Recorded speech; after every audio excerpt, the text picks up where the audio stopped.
দর্শক, এই বিষয়ে আরো তথ্য জানাতে আমাদের সাথে যুক্ত হচ্ছেন আমাদের সহকর্মী জাহিদ হাসান। আমরা চলে যাচ্ছি তার কাছে।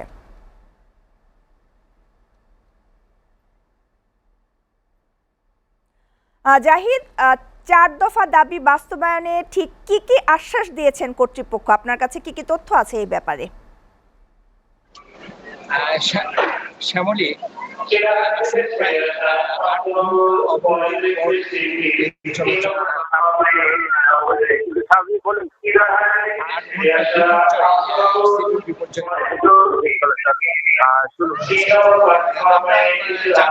আপনি জানিয়ে এসছেন যে আসলে গতকাল রাতে ঢাকা থেকে রাজশাহীগামী পদ্মা এক্সপ্রেস ট্রেনে আসছিলেন রাজশাহী বিশ্ববিদ্যালয়ের এক শিক্ষার্থী। সেই সময় অভিযুক্ত টিটিই অর্থাৎ টিকিট চেকার সোনালী তিনি বিনা টিকিটের যাত্রীদের কাছ থেকে অর্থ আদায় করছিলেন। এমন সময় তিনি প্রতিবাদ জানালে পরে তার তোপের মুখে পড়তে হয় ভিকটিম ফোরকান উদ্দিনকে, এবং সে সময় তিনি শারীরিকভাবে কিন্তু লাঞ্ছিত হন।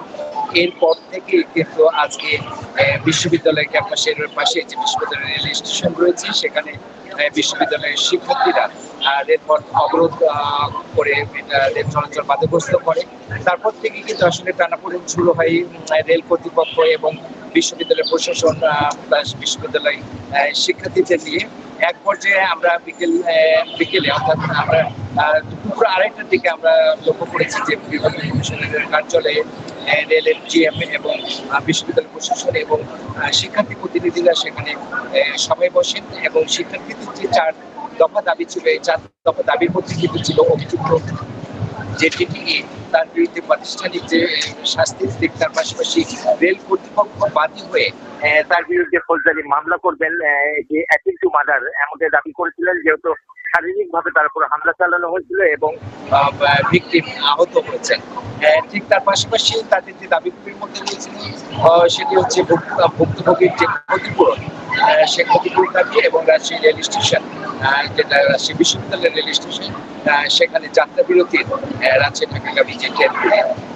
তো আসলে যে বিভাগীয় কমিশনের কার্যালয়ে যে সমাবেশ হয় সেই সমাবেশের মধ্যে দিয়ে সকলেই একটি সমঝোতার মধ্যে আসতে পেরেছেন। যেমন প্রাতিষ্ঠানিক ব্যবস্থার প্রাথমিক পর্যায়ে যেটা সাময়িক বরখাস্ত করতে হবে, অভিযুক্তকে কিন্তু সাময়িক বরখাস্ত করেছে রেল কর্তৃপক্ষ।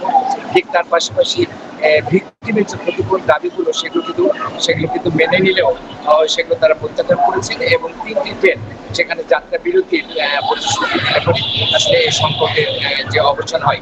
8 ঘন্টা যে সিভিল বিপর্যয়ের মধ্যে দিয়ে ট্রেন চলাচল করছে, রেলওয়ে কর্তৃপক্ষ যেমনটি জানিয়েছেন যে আগামীকাল সকাল থেকে কিন্তু আসলে এই সিভিল বিপর্যয় কাটিয়ে ওঠা সম্ভব।